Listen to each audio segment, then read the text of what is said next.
இப்போ போலி வந்து நம்ம எப்படி செய்கிறதுன்னு பார்க்கலாம். அத்தை நீங்கள் என்ன மாவு போட்டிருக்கீங்க போலி செய்கிறதுக்கு? மைதா மாவு. மைதா மாவு எவ்வளோ போட்டிருக்கீங்க? மைதா மாவு 1 கப். இதால் 1 கப் போட்டேன்.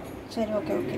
1 கப் போட்டேன்னா இதில் வந்து நான் கலர் பொடி யூஸ் பண்ண மாட்டேன். அதனால் மஞ்சளாக இருக்கணுங்கிறதுக்காக மஞ்சள் பொடி போடுறேன். இது ஹோம்மேட் மஞ்சள் பொடி, நான் வீட்டிலே ப்ரிப்பேர் பண்ணது. ஒரு பிஞ்சு உப்பு, ஸ்வீட்டை தூக்கி எடுத்து காமிக்கிறதுக்காக. நீங்கள் இப்போ எத்தனை பேர் சாப்பிட்ற மாதிரி போலிக்கு மாவு? இது வந்து ஒரு 4 பேர் சாப்பிடலாம். சரி, அது நல்லா கிளறிக்கும்.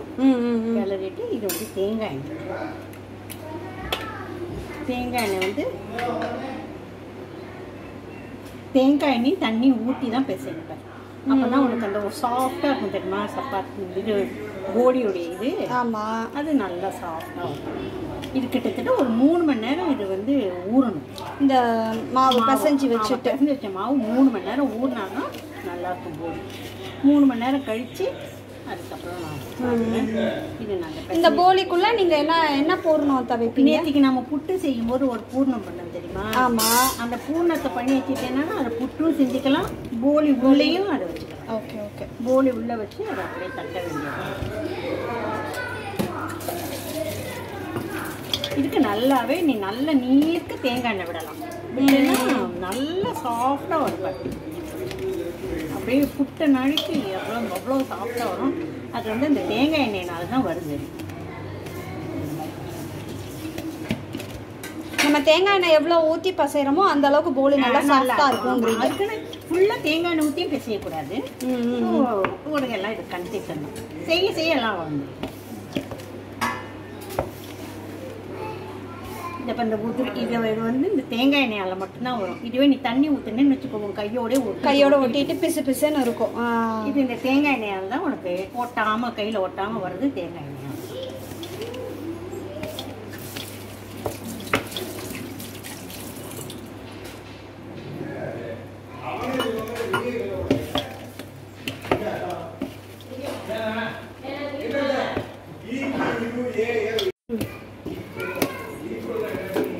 இது நல்லா இந்த மாதிரி பிசையணும். இது பிசைஞ்சிட்டு இந்த உள்ள கை அப்படி போடுப்பேன்.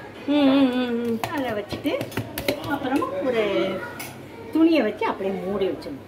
மூடி இது 3 மணி நேரம் இது ஊறணும். 3 மணி நேரம் ஊறின பிறகு அதுக்கப்புறம் பார்ப்போம். போலி மாவு பிசைஞ்செல்லாம் இந்தும் அதுக்கு உள்ள வைக்கிற பூர்ணம் எப்படி செய்யறதுங்கிறது இப்போ சொல்ல போறேன். இது வந்து 100 வெல்லம்.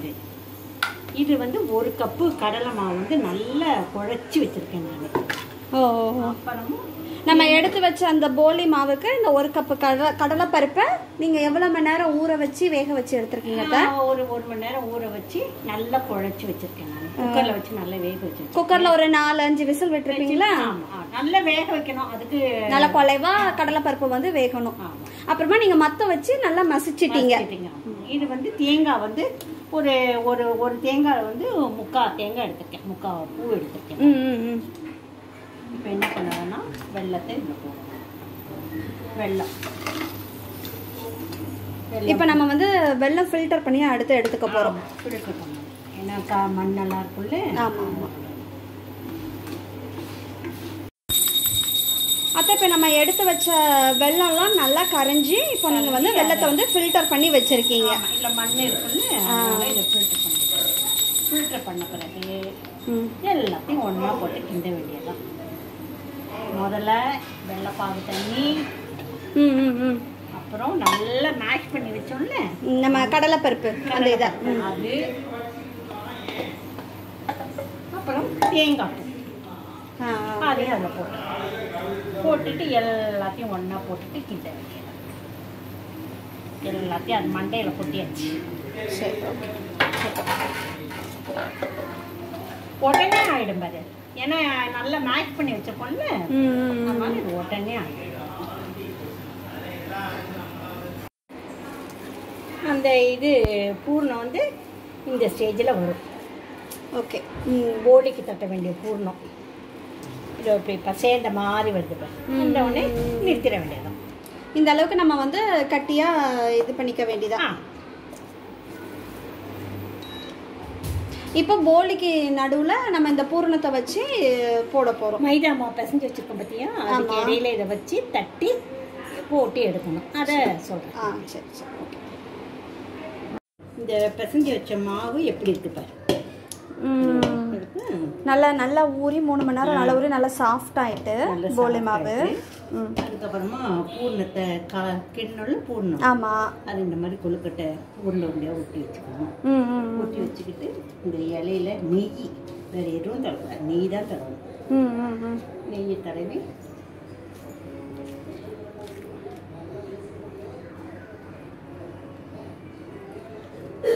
நீங்க எப்படி கையால தான் இது பண்ண போறீங்க?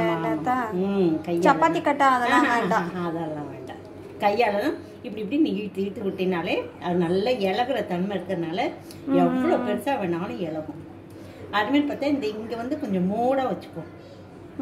இந்த இடம்லாம் மெல்லிஸாக இருக்கட்டும், நடுப்புற மட்டும் கொஞ்சம் மொத்தமாக இருந்து அதை வந்து இதுக்கு மூடணும்.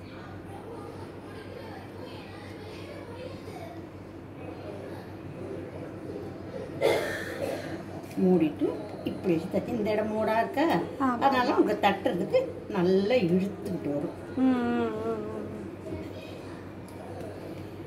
தேவாவுக்கு பிடிக்குமா? தேவா ஸ்வீட்லாம் விரும்பி சாப்பிடுவாரு.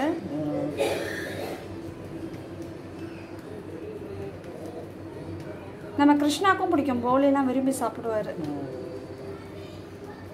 பொதுவாக பசங்களாம் யார் இப்போ ஸ்வீட்டை சாப்பிட்றோம்? பசங்க ஸ்வீட் சாப்பிட்றதுங்கிறது இதே மாதிரி நல்ல மெல்லிஸாக தட்டும்.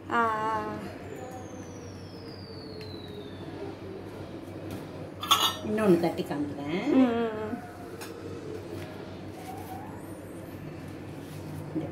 இழுத்து அப்படியே வரும் நல்ல ஸ்ப்ரிங் மாதிரி. எவ்வளோனா நீ மாவு எடுக்கலாம். நெய் தடவிட்டு வாழையில தான், வேற எதுலேயும் போடக்கூடாது. சிலவங்க ஃபாயில் பேப்பரில் போடுவாங்க, அதில் எனக்கு என்ன அவ்வளோ விருப்பம் கிடையாது. இந்த உருண்டை ஊற்றி இதில் வைக்கணும்.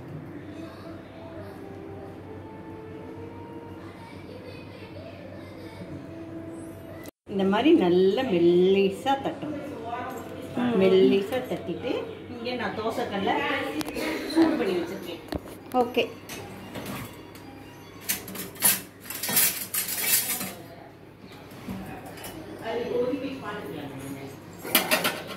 தோசைக்கல் நல்லா காஞ்ச பிறகு இந்த வாழை எடுத்துக்கு போடணும்.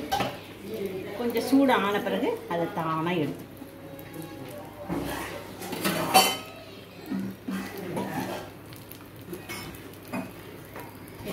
கொஞ்சம் நெய் ஊற்றுங்க.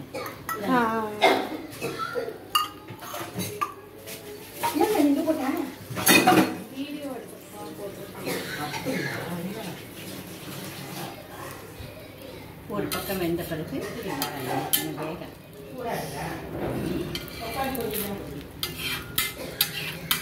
ஒரு பக்கம் வெந்த பிறகு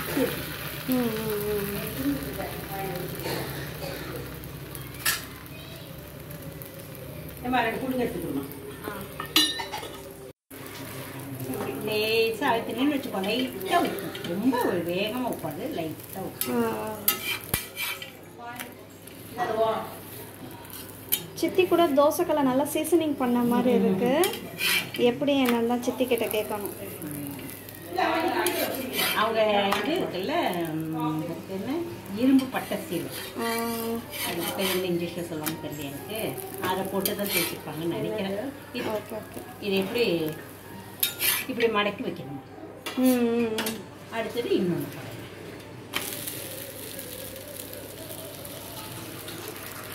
அப்படியே இலையோடய போட்டுற வேண்டியது. இலையோட போட்டு அந்த சூட்டில் எடுத்தோம்னா இலையிலேருந்து நீ கையிலேருந்து எடுக்க வராது, ஒட்டிக்கும். இப்படி இப்படி எடுக்க வராது. அதனால இலையோட மீனும் ஃப்ளேம் வந்து சின்னதாக தான் வச்சுக்கணும், மெல்லிஸாக தான் இருக்கும். சரி சரி. நீங்கள் இப்போ வந்து சின்ன இதில் வச்சுருக்கீங்க, சின்ன பர்னரில் வச்சுருக்கீங்க.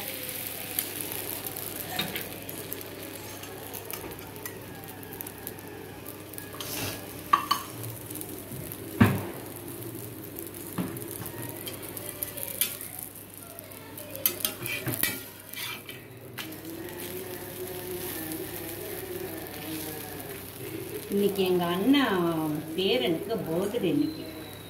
நகுலனுக்கு பர்த்டே, அதனால ஸ்வீட் வந்து போலி நம்ம வீட்டில். அத்தை அப்படியே எனக்கு ஒரு வாய் பிச்சு கொடுங்க பாப்போ, சாப்பிட்டு பார்க்குறேன். நான் சூடாக இருக்குல்ல. அடுத்தது இன்னொன்று போடுறேன்.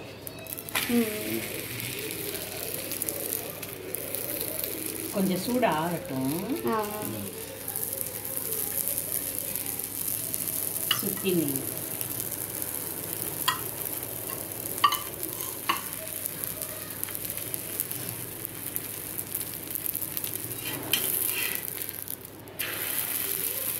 உடனே வெந்துடும் பாரு. ஏன்னா இது நல்ல ஊர்ணமாவா, ரொம்ப நாள் நம்ம சப்பாத்தி மாதிரி ரொம்ப வேக வைக்கணுங்கிற அவசியம் இல்லை.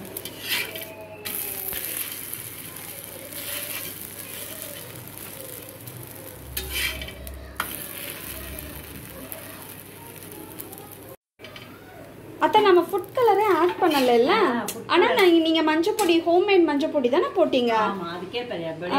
நல்லா நம்ம கடையில வாங்குற மாதிரியே இருக்குதா பாக்குறதுக்கு, சூப்பரா. நான் ஃபுட் கலர்லாம் எப்பயும் யூஸ் பண்றதே கிடையாது. இது ஒரு நல்ல டிப்பு. நீங்க லட்டுக்கு கூட அப்படிதானே போடுவீங்க? லட்டு கூட நான் மஞ்சள் பொடி தான். சிலவங்க நினைப்பாங்க மஞ்சள் பொடி அந்த ஸ்மெல் அடிக்கும் போது, அதெல்லாம்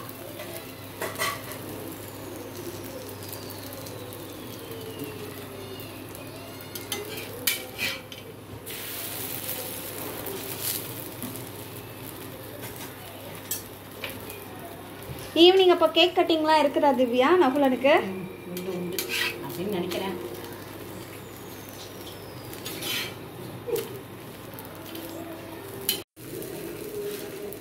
அப்புறம் சாப்பிட கொடுக்கும்போது இதை விரித்து வச்சு இதில் கொஞ்சம் நெய் ஊற்றணும். ஓ, அப்போ நெய் மேலே தடவிக்கணுமா? கொஞ்சம் இதில் ஹெல்த்தில் கான்ஷியஸ் இருக்கவங்கலாம் ரொம்ப சாப்பிட வேண்டாம், 2 போலியோடு போடணும். இதை புட்டவனே அப்படியே சாஃப்டாக வரும். இது எப்படி இருக்குன்னு சாப்பிட்டு சொல்லி பார்ப்போம்.